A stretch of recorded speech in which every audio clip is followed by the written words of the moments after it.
music is the subject of this week's Creative Islanders, we catch up with Guernsey band The Gay Army, who are no stranger to the other Channel Islands, having already played in Alderney and Jersey. We were in a previous band called Hobo Sounds, and that split up a couple of years ago, and we took a year out and we started to think about a new band to go into and sort of new music that we wanted to try and do, because we all had very much different influences. And we sort of knew Sean, and he was a keyboard player.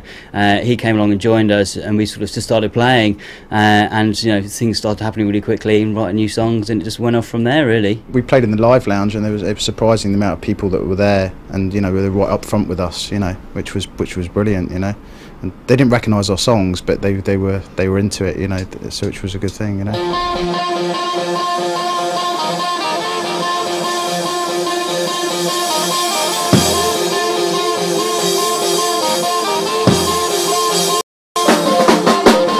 The name, I suppose, comes from our dress sense. We all sort of wear military clothes, and we can be quite camp and flamboyant at times. And Sean came up to me in a gig once, and I was wearing military gear and scarves, and he said, "I like the Gay Army look."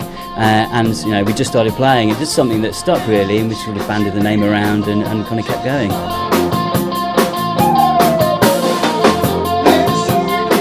We're very lucky actually, because we have a lot of young indie rock bands which are they're really passionate about what they do, and if you go to a gig, they're just like we for example to London a few years ago, and our band that were previously and we thought, oh my god, London bands, we're not going to be good against them, and we were pleasantly surprised that the Standard, and we came back and there were some band friends with us as well from Guernsey, other bands, and they were just like, the Guernsey bands are just like, the talent is amazing,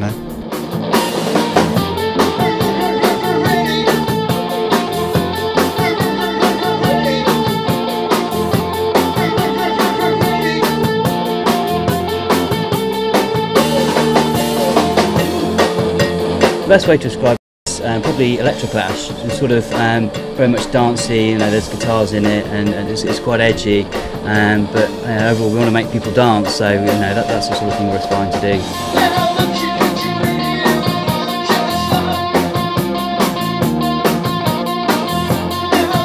We have little sort of like heart-to-hearts about things like this over a few beers and stuff, and not necessarily big, but it would be nice to make a living out of it, and to be recognised for what we do, on a bigger scale. It would be brilliant to get up in the morning and go on a tour bus, or be here and go somewhere else, whatever, That would be cool. That's what I would like to do, yeah, definitely.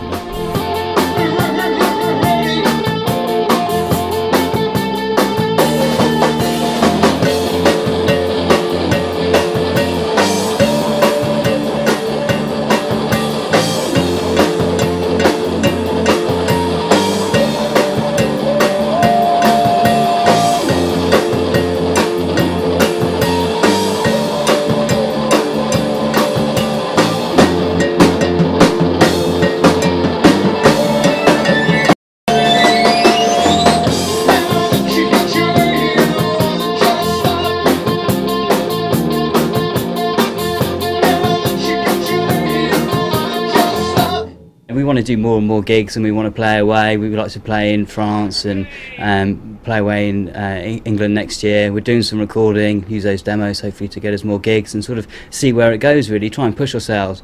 We really want to make the best music we can and play to as many people as we can. Everyone does if they're in a band really. It's like any other band, we could play 100 gigs around England and never get known or get signed or anything like that, but if there was it's like Oasis were just picked. There was a guy who missed his train, went into a bar, and Oasis were just playing a gig in there, so it was just putt luck. It's a lot about luck, because there's a lot of talented bands out there which aren't being signed, and when you do look at some of the commercial bands around, you cringe. You're like, oh my god, you can't believe that it's out there and they're being signed. It's just frustrating,